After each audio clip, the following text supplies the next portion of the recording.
100 টাকায় এখন মোবাইল রিচার্জও হয় না, কিন্তু ডিল শেয়ারে 99 কমে ঘরের অর্ধেক জিনিস পাওয়া যায়। এই বাঁচানোটা আমার অধিকার। ডিল শেয়ার, টাকা বাঁচানো আমার অধিকার।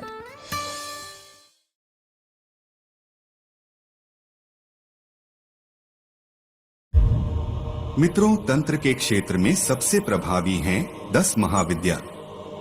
गुण और प्रकृति के कारण इन सारी महाविद्याओं को 2 कुलों में बटा जाता है, जिसे कालीकुल और श्रीकुल कहा गया है। साधकों का अपनी रुचि और भक्ति के अनुसार किसी एक कुल की साधना में अग्रसर होना चाहिए। ब्रह्मांड की सारी शक्तियों की स्रोत यही 10 महाविद्या हैं। इन्हें शक्ति भी कहा जाता है। मान्यता है कि शक्ति के बिना देवाधिदेव शिव भी शव के समान हो जाते हैं। भगवान विष्णु की शक्ति भी इन्हीं में निहित है। सिक्के का दूसरी पहलू यह भी है कि शक्ति की पूजा शिव के बिना अधूरी मानी जाती है। इसी तरह शक्ति के विष्णु रूप में भी 10 अवतार माने गए हैं। किसी भी महाविद्या के पूजन के समय उनकी दाईं ओर शिव का पूजन ज्यादा कल्याणकारी होता है। अनुष्ठान या विशेष पूजन के समय इसे अनिवार्य मानना चाहिए। जब जब माता आदि शक्ति ने अपना अलग अलग रूप धारण किया, तब तब भगवान शिव भी अलग अलग रूप में माता के साथ विद्यमान रहे। जैसे माता। मित्रों, तंत्र के क्षेत्र में सबसे प्रभावी हैं 10 महाविद्या। गुण और प्रकृति के कारण इन सारी महाविद्याओं को 2 कुलों में बटा जाता है, जिसे कालीकुल और श्रीकुल कहा गया है। साधकों का अपनी रुचि और भक्ति के अनुसार किसी एक कुल की साधना में अग्रसर होना चाहिए। ब्रह्मांड की सारी शक्तियों की स्रोत यही 10 महाविद्या हैं। इन्हें शक्ति भी कहा जाता है। मान्यता है कि शक्ति के बिना देवाधिदेव शिव भी शव के समान हो जाते हैं। भगवान विष्णु की शक्ति भी इन्हीं में निहित है। सिक्के का दूसरी पहलू यह भी है कि शक्ति की पूजा शिव के बिना अधूरी मानी जाती है। इसी तरह शक्ति के विष्णु रूप में भी 10 अवतार माने गए हैं। किसी भी महाविद्या के पूजन के समय उनकी दाईं ओर शिव का पूजन ज्यादा कल्याणकारी होता है। अनुष्ठान या विशेष पूजन के समय इसे अनिवार्य मानना चाहिए। जब जब माता आदि शक्ति ने अपना अलग अलग रूप धारण किया, तब तब भगवान शिव भी अलग अलग रूप में माता के साथ विद्यमान रहे। जैसे माता काली के साथ महाकाल रूप में, माता तारा के साथ अक्षोभ्य रूप में, माता षोडशी के साथ कामेश्वर रूप में, माता भुवनेश्वरी के साथ त्रयंबक रूप में, त्रिपुर भैरवी के साथ दक्षिणा मूर्ति रूप में, माता छिन्नमस्ता के साथ क्रोध भैरव रूप में, देवी धुमावी के साथ चूंकि विधवा रूपिणी हैं, इसलिए शिव भी नहीं है। माता बगला के साथ मृत्युंजय रूप में, देवी मातंगी मातनक के रूप में और माता कमला के साथ विष्णु रूप में विद्यमान रहते हैं। 10 महाविद्या से ही विष्णु के भी 10 अवतार माने गए हैं। जैसे काली से कृष्ण, तारा से मत्स्य, षोडशी से परशुराम, भुवनेश्वरी से वामन, त्रिपुर भैरवी से बलराम, छिन्नमस्ता से नृसिंह, धूमावती से वाराह, बगला से कूर्म, मातंगी से राम और कमला से बुद्ध विष्णु का कल की अवतार दुर्गा जी का माना गया है। 10 महाविद्या के बारे में कुछ भी कहना मानो सूर्य को दीपक दिखाने के समान है। सारी शक्ति एवं सारे ब्रह्मांड की मूल में है ये 10 महाविद्या। मनुष्य जन्म से लेकर मृत्यु तक जिन जालों में उलझा रहता है और जिस सुख तथा अंततः मोक्ष की खोज करता है, उन सभी के मूल यही 10 महाविद्या हैं। 10 का सबसे ज्यादा महत्व है। संसार में 10 दिशाएं स्पष्ट हैं ही, इसी तरह 1 से 10 तक के बिना अंकों की गणना संभव नहीं है। ये 10 महाविद्याएं आदि शक्ति माता पार्वती की ही रूप मानी जाती हैं। एक कथा के अनुसार महादेव से संवाद के दौरान एक बार माता पार्वती अत्यंत क्रुद्ध हो गईं। क्रोध से माता का शरीर काला पड़ने लगा। यह देख विवाद टालने के लिए शिव वहां से उठकर जाने लगे तो सामने दिव्य रूप को देखा। फिर दूसरी दिशा की ओर बढ़े तो अन्य रूप नजर आया। बारी बारी से 10 दिशाओं में अलग अलग दिव्य दैवीय रूप देखकर स्तंभित हो गए। तभी सहसा उन्हें पार्वती का स्मरण आया तो लगा कि कहीं यह उन्हीं की माया तो नहीं। उन्होंने माता से इसका रहस्य पूछा तो उन्होंने बताया कि आपके समक्ष कृष्ण वर्ण में जो स्थित हैं, वह सिद्धिदात्री काली हैं। ऊपर नील वर्णा सिद्धि विद्या तारा, पश्चिम में कटे सिर को उठाए मोक्षा देने वाली श्याम वर्णा छिन्नमस्ता, बाईं तरफ भोगदात्री भुवनेश्वरी, पीछे ब्रह्मास्त्र एवं स्तंभन विद्या के साथ शत्रु का मर्दन करने वाली बगला, अग्निकोण में विधवा रूपिणी स्तंभवन विद्या वाली धूमावती, नैऋत्य कोण में सिद्धि विद्या एवं भोगदात्री दायिनी भुवनेश्वरी, वायव्य कोण में मोहिनी विद्या वाली मातंगी, ईशान कोण में सिद्धि विद्या एवं मोक्षदात्री षोडशी और सामने सिद्धि विद्या और मंगलदात्री भैरवी रूपा में मैं स्वयं उपस्थित हूँ। उन्होंने कहा कि इन सभी की पूजा अर्चना करने में चतुर्वर्ग अर्थात धर्म, भोग, मोक्ष और अर्थ की प्राप्ति होती है। इन्हीं की कृपा से षटकर्णों की सिद्धि तथा अभिष्टि की प्राप्ति होती है। शिवजी के निवेदन करने पर सभी देवियां काली में समाकर एक हो गईं। मित्रों, 10 महाविद्या में प्रथम माता काली है। माता दुर्गा ने राक्षसों का वध करने के लिए यह रूप धारण किया था। सिद्धि प्राप्त करने के लिए माता के इस रूप की पूजा की जाती है। माता अपने हाथ में त्रिशूल, शंख, वज्र, दंड, धनुष बाण, सुदर्शन चक्र, भाला, कमल पुष्प और तलवार धारण करती हैं। इनका बीज मंत्र क्रीम है। महाकाली साधना को सिद्ध करने वाले साधक को जो सबसे पहली सिद्धि मिलती है उसे वाक सिद्धि कहते हैं। इस सिद्धि में साधक जो भी बोलता है वो सच हो जाता है। इस सिद्धि को प्राप्त करने के बाद साधक किसी के भी भूत, भविष्य और वर्तमान को बता सकता है। चाहे तो वो किसी का अच्छा या बुरा भी कर सकता है। माँ काली शत्रु का विनाश करने के लिए भी शक्ति प्रदान कर देती हैं। तारा 10 महाविद्याओं में से द्वितीय महाविद्या है। माता तारा का निवास स्थान शमशान है। तारा का अर्थ है तारने वाली अर्थात पार कराने वाली। तारा का बीज मंत्र स्त्रीम है। यह अपनों हाथों में खड्ग और कटार धारण करती हैं। सर्वप्रथम महर्षि वशिष्ठ ने तारा की आराधना की थी। यह तांत्रिकों की मुख्य देवी है। देवी के इस रूप की आराधना करने पर आर्थिक उन्नति और मोक्ष की प्राप्ति होती है। चैत्र मास की नवमी तिथि और शुक्ल पक्ष के दिन तंत्र साधकों के लिए सर्वसिद्धिकारक माना गया है। Hello folks, if studying abroad is your dream, then making it a reality is now easier than it may seem. So pack your bags, book your flight because you can be तारा माँ को जागृति करने के लिए ओम ह्रीं स्त्रीं हुम फट मंत्र का जाप कर सकते हैं। तीसरी महाविद्या त्रिपुर सुंदरी है। इन्हें ललिता, राज राजेश्वरी और त्रिपुर सुंदरी भी कहते हैं। इनकी 4 भुजा और 3 नेत्र हैं। इनके चारों हाथों में पाश, अंकुश, धनुष और बाण सुशोभित हैं। इनका मंत्र ऐं ह्रीं श्रीं त्रिपुर सुंदरीय नमः है। माँ त्रिपुर सुंदरी की पूजा समस्त अनिष्टों और दुर्भाग्यों का नाश करती हैं। उनके भक्त महान साधक तथा समस्त ऐश्वर्य के स्वामी बनते हैं। उनकी कृपा से व्यक्ति को तंत्र मंत्र की समस्त शक्तियां तथा मृत्यु पश्चात मोक्ष प्राप्त होता है।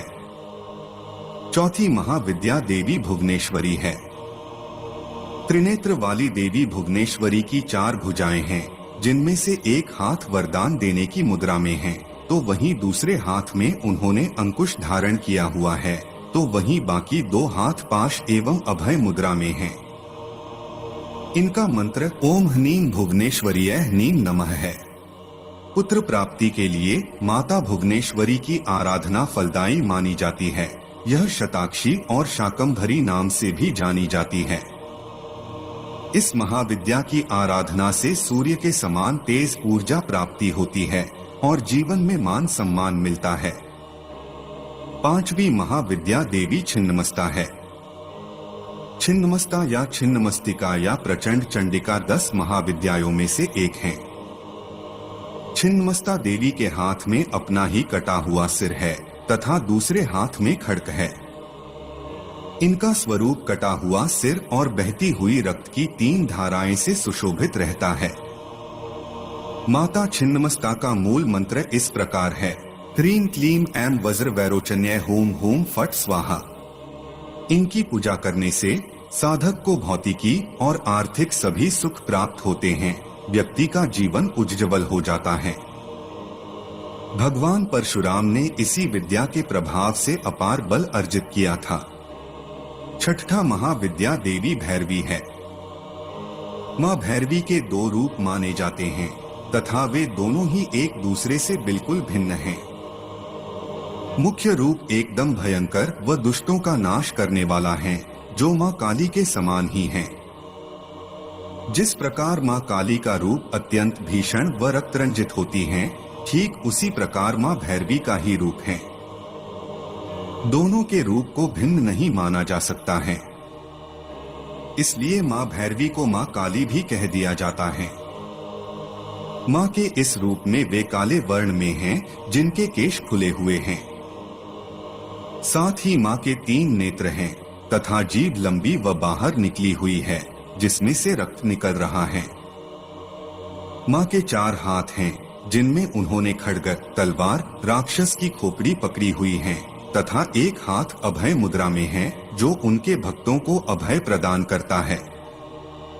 मां राक्षस की खोपड़ियों के आसन पर विराजमान है, जो उनके रूप को और भी भीषण बनाता है। दूसरा रूप में मां एक कमल के आसन पर विराजमान है, जिनका वर्ण सुनहरा है। उनके इस रूप में सूर्य के समान तेज हैं, जिनके सिर पर मुकुट हैं। मां के केश खुले हुए हैं व 3 नेत्र हैं। उनके 4 हाथ हैं, जिनमें से 2 में उन्होंने पुस्तक व जपमाला पकड़ी हुई हैं, जबकि अन्य 2 हाथ वरदान व अभय मुद्रा में हैं। मां अपने इस रूप में भी गले में राक्षसों की खोपड़ियों की माला पहने हुई हैं। माता भैरवी का मंत्र इस प्रकार है: नीम भैरवी क्लौह नीम स्वाहा। भैरवी की उपासना से व्यक्ति सभी बंधनों से मुक्त हो जाता है। इनकी पूजा से व्यापार में लगातार बढ़ोतरी और धन संपदा की प्राप्ति होती है। 7वीं महाविद्या धूमावती है। मां धूमावती को विधवा रूप में पूजा जाता है। वह सफेद कपड़े धारण करने वाली देवी हैं, जो अपने बाल खुले रखती हैं। माता धूमावती अपने हाथ में सुप रखी हुई है। ऋग्वेद में इन्हें सुत्रा कहा गया है। इनका मंत्र इस प्रकार है: धूम धूम धूमावती देव्य स्वाहा। धूमावती माता को अभाव और संकट को दूर करने वाली माता कहते हैं। इनका कोई भी स्वामी नहीं है। इनकी साधना से व्यक्ति की पहचान महाप्रतापी और सिद्ध पुरुष के रूप में होती है। तंत्र के क्षेत्र माता धूमावती को सबसे शक्तिशाली देवी के रूप में पूजा जाता है।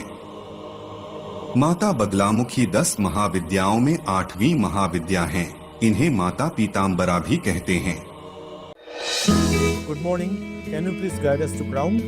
Good morning, sir. Crown is right as Maheshpatan. संपूर्ण सृष्टि में जो भी तरंग है, वो इन्हीं की वजह से है। देवी बगलामुखी समुद्र के मध्य में स्थित मणिमय द्वीप में अमूल्य रत्नों से सुसज्जित सिंहासन पर विराजमान हैं। देवी त्रिनेत्रा हैं, मस्तक पर अर्ध चंद्र धारण करती है, पीले शारीरिक वर्ण युक्त है। देवी ने पीला वस्त्र तथा पीले फूलों की माला धारण की हुई है। देवी के अन्य आभूषण भी पीले रंग के ही हैं तथा अमूल्य रत्नों से जड़ित हैं। देवी विशेषकर चंपा फूल, हल्दी की गांठ इत्यादि पीले रंग से संबंधित तत्वों की माला धारण करती हैं। यह रत्नमय रथ पर आरूढ़ होकर शत्रुओं का नाश करती हैं। देवी ने अपने बाएं हाथ से शत्रु या दैत्य के जिह्वा को पकड़कर खींच रखा है तथा दाएं हाथ से गदा उठाए हुए हैं, जिससे शत्रु अत्यंत भयभीत हो रहा है। देवी के इस जिह्वा पकड़ने का तात्पर्य यह है कि देवी वाक शक्ति देने और लेने के लिए पूजी जाती हैं। कई स्थानों में देवी ने मृत शरीर या शव को अपना आसन बना रखा है तथा शव पर ही आरूढ़ हैं। तथा दैत्य या शत्रु की जिह्वा को पकड़ रखा है। यह देवी भोग और मोक्ष दोनों प्रदान करने वाली देवी है। बगलामुखी की साधना दुश्मन के भय से मुक्ति और वाक सिद्धि के लिए की जाती है। जो साधक नवरात्रि में इनकी साधना करता है वह हर क्षेत्र में सफलता प्राप्त करता है। इनका मंत्र इस प्रकार है: ओम ह्नीं बगुलामुखी देव्यै ह्नीं ओम नमः। नवम महाविद्या देवी मातंगी हैं। माता के 3 ओजपूर्ण नेत्र हैं। मां रत्नों से जड़े सिंहासन पर आसीन हैं। देवी मातंगी के एक हाथ में गुंजा के बीजों की माला है। देवी के दाएं हाथों में वीणा तथा कपाल है तथा बाएं हाथों में खड्ग है। देवी मातंगी अभय मुद्रा में है। देवी मातंगी के संग तोता भी है जो वाणी और वाचन का प्रतीक माना जाता है। इनका मंत्र इस प्रकार है: ओम ह्नीं ऐं भगवती मतंगेश्वरी श्रीं स्वाहा। जो भक्त अपने गृहस्थ जीवन को सुखमय और सफल बनाना चाहते हैं उन्हें मां मातंगी की आराधना करना चाहिए। जो भक्त मातंगी महाविद्या की सिद्धि प्राप्त करता है वह अपने खेल, कला और संगीत के कौशल से दुनिया को अपने वश में कर लेता है। दशम महाविद्या माता कमला है। माता रंग सुनहरा है। इन्हें 4 भुजाओं के साथ चित्रित किया गया है। कमला माता 2 भुजाओं में कमल के फूल धारण करती हैं और शेष 2 भुजाओं से वरदान देने वाली और निर्भय मुद्रा बनाती हैं, जिसे क्रमश वरदान और अभय मुद्रा के नाम से जाना जाता है। मां कमला की साधना समृद्धि, धन, नारी, पुत्र की प्राप्ति के लिए की जाती है। इनकी साधना से व्यक्ति धनवान और विद्यावान हो जाता है। इनका मंत्र इस प्रकार है: हसो जगत प्रसुप्तये स्वाहा।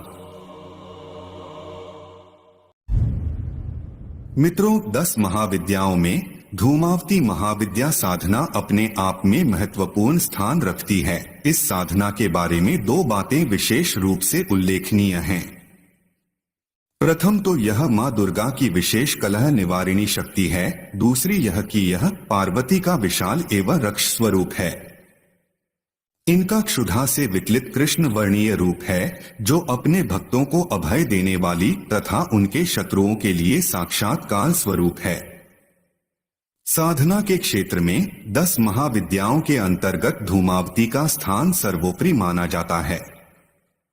जहां धूमावती साधना संपन्न होती है वहां इसके प्रभाव से शत्रु नाश एवं बाधा निवारण भी होता है। धूमावती साधना मूल रूप से तांत्रिक साधना है। इस साधना के सिद्ध होने पर भूत, प्रेत, पिशाच व अन्य तंत्र बाधा का साधक व उसके परिवार पर कोई प्रभाव नहीं पड़ता है, अपितु उसकी प्रबल से प्रबल बाधाओं का भी निराकरण होने लग जाता है। धूमावती का स्वरूप क्षुधा अर्थात भूख से पीड़ित स्वरूप है और इन्हें अपने भक्षण के लिए कुछ न कुछ अवश्य चाहिए। जब कोई साधक भगवती धूमावती की साधना संपन्न करता है तो देवी प्रसन्न होकर उसके शत्रुओं का भक्षण कर लेती है और साधक को अभय प्रदान करती हैं। 10 महाविद्याओं में धूमावती एक प्रमुख महाविद्या है जिसे सिद्ध करना साधक का सौभाग्य माना जाता है। जो लोग साहसपूर्वक जीवन को निष्कंटक रूप से प्रगति की ओर ले जाना चाहते हैं उन्हें भगवती धूमावती साधना संपन्न करनी ही चाहिए। भगवती धूमावती साधना सिद्ध होने पर साधक को अनेकों लाभ मिलने लगते हैं। धूमावती सिद्ध होने पर साधक का शरीर मजबूत व सुदृढ़ हो जाता है। उस पर गर्मी, सर्दी, भूख, प्यास और किसी प्रकार की बीमारी का तीव्र प्रभाव नहीं पड़ता है। धूमावती साधना सिद्ध होने पर साधक की आंखों में साक्षात अग्निदेव उपस्थित रहते हैं और वह तीक्ष्ण दृष्टि से जिस शत्रु को देखकर मन ही मन धूमावती मंत्र का उच्चारण करता है तो वह शत्रु तत्क्षण अवंती की ओर अग्रसर हो जाता है। इस साधना के सिद्ध होने पर साधक की आंखों में प्रबल सम्मोहन व आकर्षण शक्ति आ जाती है। इस साधना के सिद्ध होने पर भगवती धूमावती साधक की रक्षा करती रहती है और यदि वह भीषण परिस्थितियों में या शत्रुओं के बीच अकेला पड़ जाता है तो भी उसका बाल भी बांका नहीं होता है। शत्रु स्वयं ही प्रभावहीन एवं निस्तेज हो जाते हैं। इस साधना के माध्यम से आपके जितने भी शत्रु हैं उनका मान मर्दन कर जो भी आप पर तंत्र प्रहार करता है उस पर वापस प्रहार कर उसी की भाषा में जवाब दिया जा सकता है। जिस प्रकार तारा समृद्धि और बुद्धि की, त्रिपुर सुंदरी पराक्रम और सौभाग्य की सूचक मानी जाती है।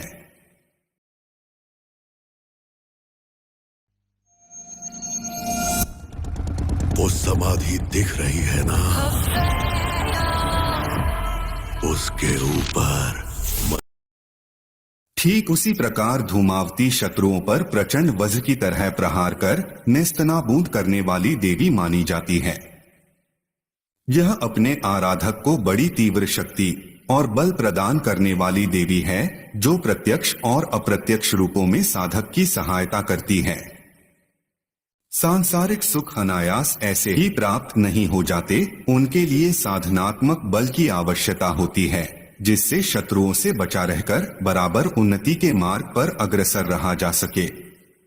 मगर आज के समय में आपके आसपास रहने वाले और आपके नजदीकी लोग ही कुचक्र रचते रहते हैं और आप सोचते रहते हैं कि आपने किसी का कुछ भी बिगाड़ा नहीं है तो मेरा कोई क्यों बुरा सोचेगा। काश ऐसा ही होता, मगर सांसारिक माया के इस दुनिया में कोई किसी को चैन से रहते हुए नहीं देख सकता और आपकी पीठ पीछे कुचक्र चलते ही रहते हैं। इनसे बचाव का एक ही सही तरीका है धूमावती साधना। इसके बिना आप एक कदम नहीं चल सकते। समाज में ऐसे कई उदाहरण देखने को मिलते हैं कि अचानक से किसी परिवार में परेशानियां शुरू हो जाती है और व्यक्ति जब ज्यादा परेशान होता है तो किसी डॉक्टर को दिखाता है, मगर महीनों इलाज कराने के बावजूद भी बीमारी ठीक नहीं होती। तब कोई दूसरी युक्ति सोचकर किसी अन्य जानकार को दिखाता है और मालूम पड़ता है कि किसी ने कुछ करा दिया था या टोना टोटका जैसा कुछ मामला था।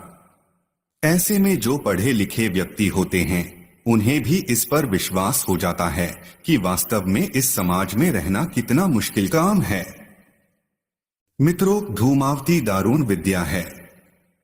सृष्टि में जितने भी दुख, दारिद्र्य, चिंताएं, बाधाएं हैं, इनके शमन हेतु धूमावती से ज्यादा श्रेष्ठ उपाय कोई और नहीं है।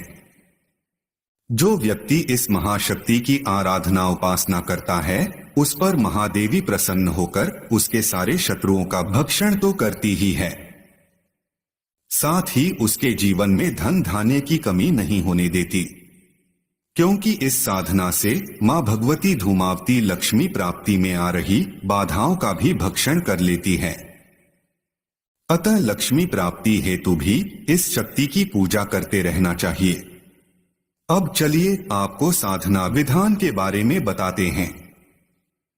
इस साधना को धूमावती जयंती, किसी भी माह की अष्टमी, अमावस्या अथवा रविवार के दिन से आरंभ किया जा सकता है। इस साधना को किसी खाली स्थान पर, श्मशान, जंगल, गुफा या किसी भी एकांत स्थान या कमरे में करनी चाहिए। यह साधना रात्रिकालीन है और इसे रात में 9 बजे के बाद ही संपन्न करना चाहिए। सबसे पहले नहाकर लाल वस्त्र धारण कर, गुरु पीतांबर ओढ़कर, लाल ऊनी आसन पर बैठकर पश्चिम दिशा की ओर मुंह कर साधना करनी चाहिए। साधक अपने सामने चौकी पर लाल वस्त्र बिछा लें। इस साधना में मां भगवती धूमावती का चित्र, धूमावती यंत्र और काली हकीक माला की विशेष उपयोगिता बताई गई है। परंतु यदि सामग्री उपलब्ध ना हो तो किसी ताम्र पात्र में धूप बीज का अंकन काजल से करके उसके ऊपर एक सुपारी स्थापित कर दें और उसे ही मां धूमावती मानकर उसका पूजन करना चाहिए। जाप के लिए रुद्राक्ष माला का उपयोग किया जा सकता है। सबसे पहले साधक शुद्ध घी का दीपक प्रज्वलित कर धूप अगरबत्ती भी लगा दे। फिर सामान्य गुरु पूजन संपन्न करे और गुरु मंत्र का 4 माला जाप कर ले। फिर सद्गुरुदेव जी से धूमावती साधना संपन्न करने की अनुमति लें और साधना की निर्बाध पूर्णता और सफलता के लिए प्रार्थना करें। इसके बाद साधक संक्षिप्त गणेश पूजन संपन्न करे और वक्रतुंडाय हूँ मंत्र की एक माला जाप करे। फिर भगवान गणपति जी से साधना की निर्विघ्न पूर्णता और सफलता के लिए प्रार्थना करे। फिर साधक संक्षिप्त भैरव पूजन संपन्न करे और ओ अघोर रुद्राय नमः मंत्र की एक माला जाप करे। फिर भगवान अघोर रुद्र भैरव जी से साधना की निर्बाध पूर्णता और सफलता के लिए प्रार्थना करे।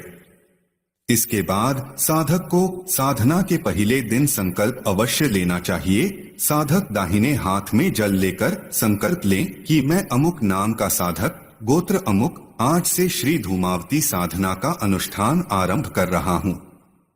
मैं नित्य 21 दिनों तक 51 माला मंत्र जाप करूंगा। माँ मेरी साधना को स्वीकार कर मुझे मंत्र की सिद्धि प्रदान करे तथा इसकी ऊर्जा को मेरे भीतर स्थापित कर दे। কফি জন্মের জন্য যাদের নিজস্ব মতামত আছে এটা কোনো সাধারণ কফি নয়।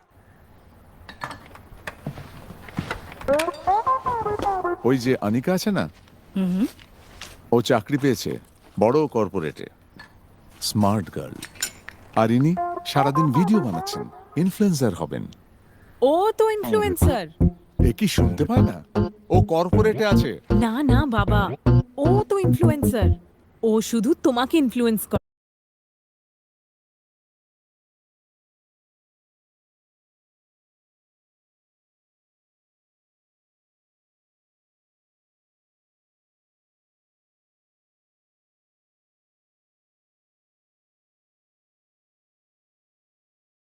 इसके बाद साधक मां भगवती धूमावती का सामान्य पूजन करे।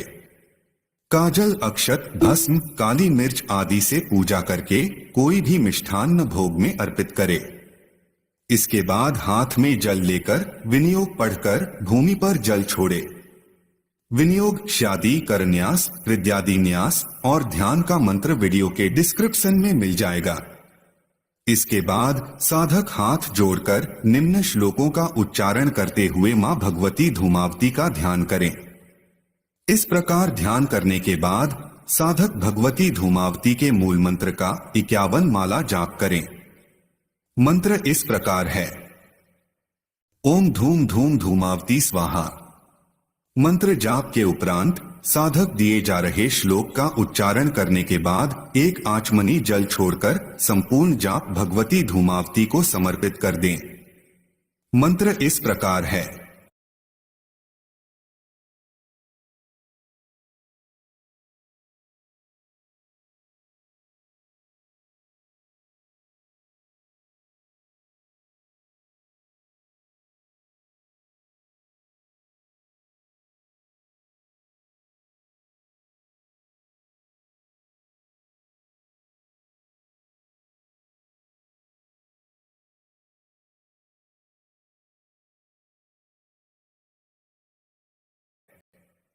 ओम गुह्याति गुह्य गोप्त्री त्वं गृहाणास्मत्।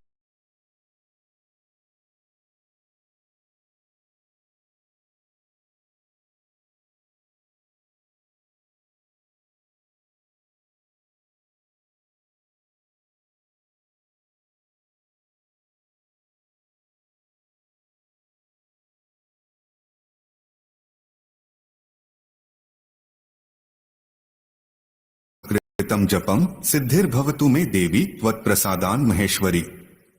इस प्रकार यह साधना क्रम साधक नित्य 21 दिनों तक निरंतर संपन्न करें। मंत्र महोद्धि ग्रंथ के अनुसार इस मंत्र का पुरश्चरण 1,00,000 मंत्र जाप है। तदशांश हवन करना चाहिए। यदि ऐसा संभव नहीं है तो 10,000 अतिरिक्त मंत्र जाप कर लेना चाहिए। इस तरह से यह साधना पूर्ण होकर कुछ ही दिनों में अपना प्रभाव दिखाती है। यह दुर्भाग्य को मिटाकर सौभाग्य में बदलने की अचूक साधना है। इस साधना के बारे में कहा गया है कि बंदूक की गोली एक बार को खाली जा सकती है, मगर इस साधना का प्रभाव कभी खाली नहीं जाता। महाविद्याओं में धूमावती साधना 7वें नंबर पर आती है। यह शत्रु का भक्षण करने वाली महाशक्ति और दुखों से निवृत्ति दिलाने वाली देवी है।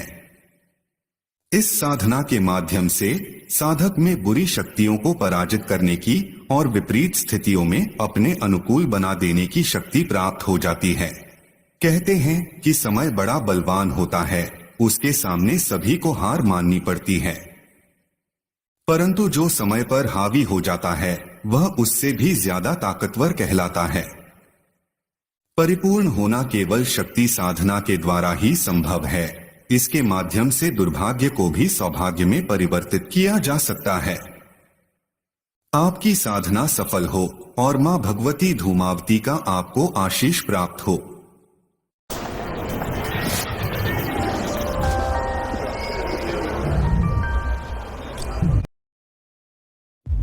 नमस्कार मित्रों, दैविक शक्तियां चैनल पर आपका एक बार फिर से स्वागत है। हमारे चैनल से जुड़े रहने के लिए आप सभी का बहुत बहुत बहुत धन्यवाद। आज मैं आप लोगों को ह्रीं बीज मंत्र के रहस्य के बारे में बताने वाले हैं। आज मैं बताऊंगा कि ग्रंथों और पुराणों में इसके रहस्य के बारे में क्या कहा गया है। मंत्र उच्चारण से ध्वनि उत्पन्न होती है। ध्वनि का मंत्र के साथ विशेष प्रभाव होता है। जिस प्रकार किसी व्यक्ति वस्तु ज्ञानार्थी स्थान में कुछ संकेत प्रयुक्त होते हैं, ठीक इसी प्रकार मंत्रों के द्वारा देवी देवताओं को संकेत द्वारा संबोधित किया जाता है। इसे बीज मंत्र कहते हैं।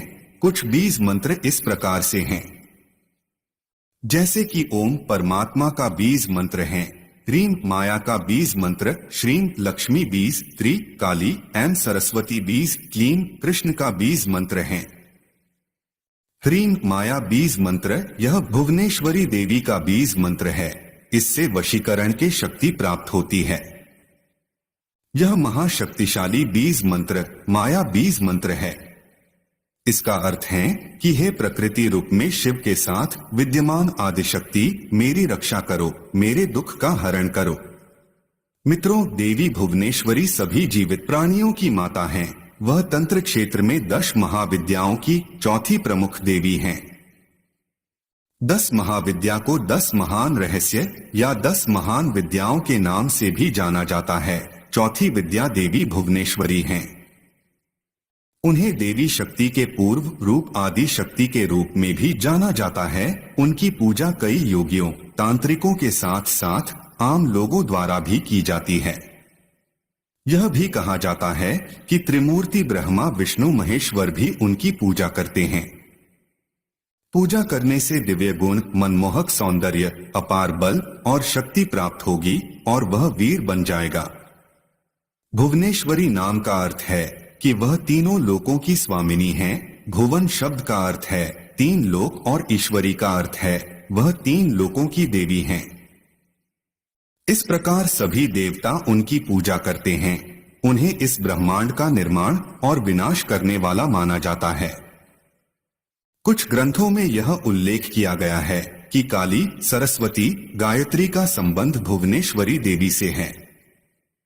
सभी 10 महाविद्याओं में से भुवनेश्वरी देवी की पूजा या साधना करने से कोई दुष्प्रभाव नहीं होता है। ललिता सहस्रनाम में उन्हें 3 लोकों की रक्षक के रूप में वर्णित किया गया है। वह आदि शक्ति का एक रूप है। देवी का बीज मंत्र ह्रीं है, जिसे माया बीज मंत्र कहा जाता है। इस बीज मंत्र का जाप करने से व्यक्ति मोहमाया या इस दुनिया के भ्रम से छुटकारा पा सकता है और असीम आनंद प्राप्त कर सकता है। यदि माया में ओम और नमः जोड़ा जाए तो यह बीज मंत्र सम्मोहन बनाता है।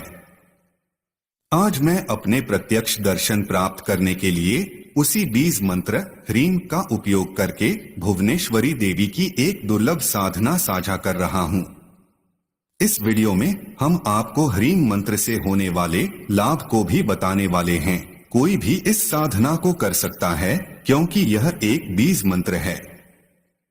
तांत्रिक ग्रंथों में से एक में यह कहा है कि बीज मंत्र के लिए दीक्षा की आवश्यकता नहीं होती, इसलिए इस साधना को करने में कोई रोक नहीं है। देवी के दर्शन पाने के लिए भुवनेश्वरी बीज मंत्र साधना करने की विधि। इस साधना को पूर्णिमा की रात 8 बजे के बाद शुरू करना चाहिए। उन्हें पीले आसन पर बैठना चाहिए और अपने सामने पीली चौकी रखनी चाहिए। उस पर पीला कपड़ा बिछाएं और चौकी पर पीले चावल की चौकी पर स्थापित भुवनेश्वरी यंत्र रखें। बैठने की दिशा दक्षिण होनी चाहिए और यंत्र के पीछे भुवनेश्वरी की मूर्ति या फोटो रखनी चाहिए। यंत्र पर कुमकुम, सिंदूर, चावल और फूल चढ़ाने चाहिए। उसके बाद संकल्प लें कि आप देवी भुवनेश्वरी के प्रत्यक्ष दर्शन पाने के लिए यह साधना करने जा रहे हैं। शुद्ध घी का दिया और कुछ अगरबत्ती जलाएं। एक बड़े दिए का उपयोग करें ताकि मंत्र जाप के दौरान वह लगातार जलता रहे। नीचे दिए गए मंत्र का प्रतिदिन 108 या 216 माला जाप करें जब तक कि आपकी गिनती 32 लाख पूरी न हो जाए।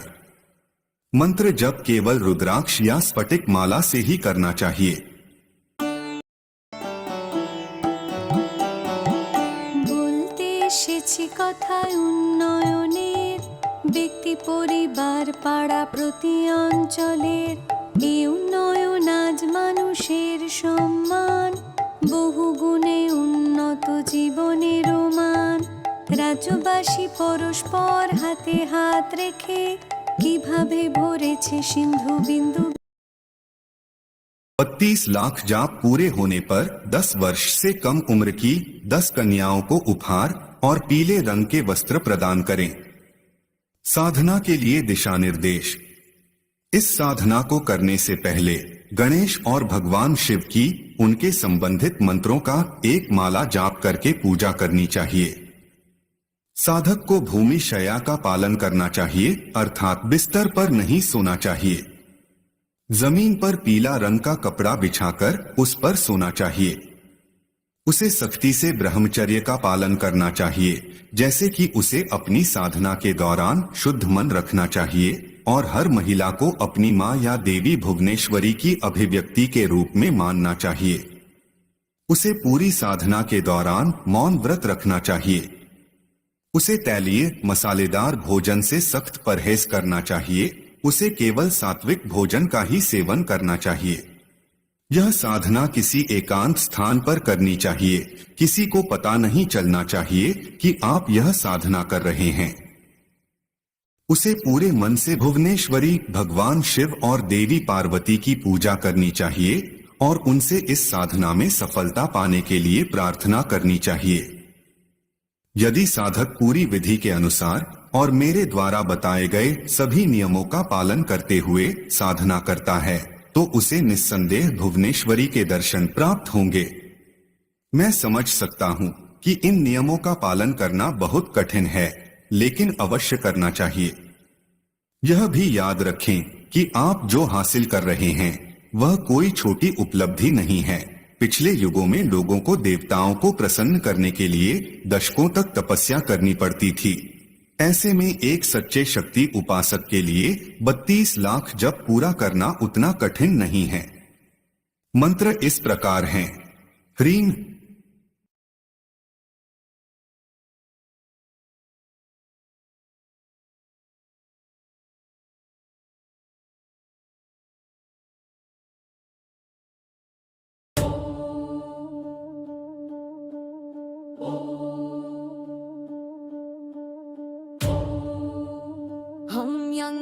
यक्षरूपं दश दिशि विदितं भूमिकम्पायमानं सं सं संहारमूर्तिं शिरमुकुटजटाशेखरं चन्द्रबिम्बं दं दं दं दीर्घकायं विकृतनखमुखं चोर्ध्वरोमं करालं पं पं पं पापनाशं प्रणमत सततं भैरवं क्षेत्रपालं रं रं रं वर्णं कटि कटि ततनुं तीक्ष्णदंष्ट्राकरालं घं घं घं घोष घोषं घ घ घ घ घटितं झरझरं घोरनादं खं कं कं कालपाशं धृक् धृक् धृकितं ज्वालितं कामदाहं तं तं तं दिव्यदेहं प्रणमत सततं भैरवं क्षेत्रपालम्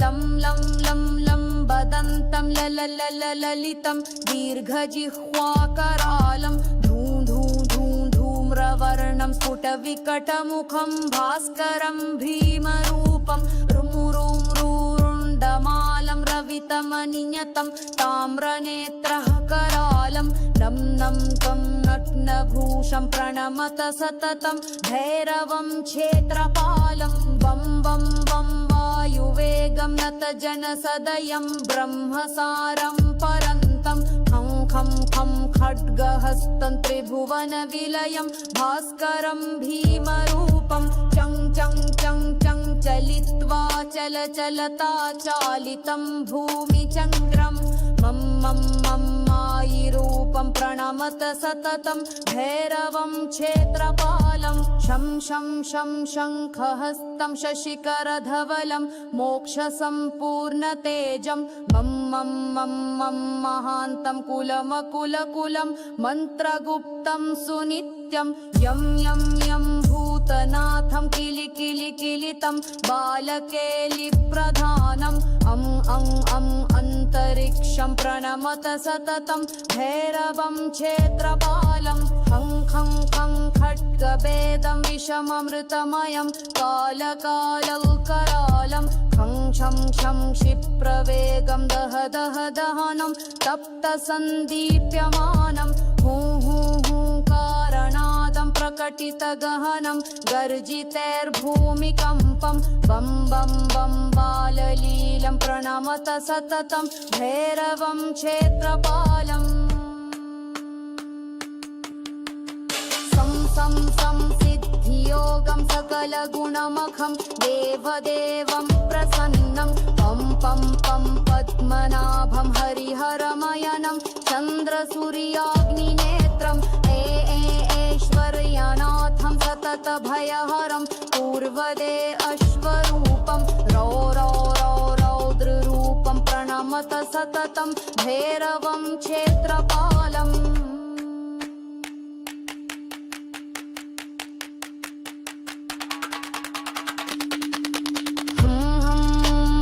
हस्यानं हसितकलहकं मुक्तयोगाट्टहासं धं धं धं नेत्ररूपं शिरमुकुटजटाबन्धबन्धाग्रहस्तं टं टं टं कारनादं त्रिदशलटलटं कामगर्वापहारं भ्रूं भ्रूं भ्रूतनाथं प्रणमत सततं भैरवं क्षेत्रपालं भैरवाष्टकमिदं पुण्यं क्षणमासं यः पठेन्नरः स याति परमं स्थानं यत्र देहो महेश्वरः इति महा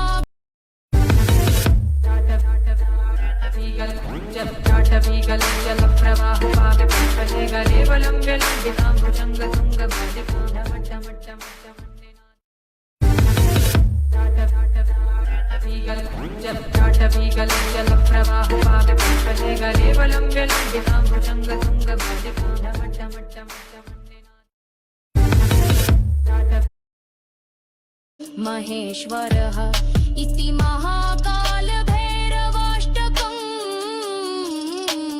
सम्पूर्णम्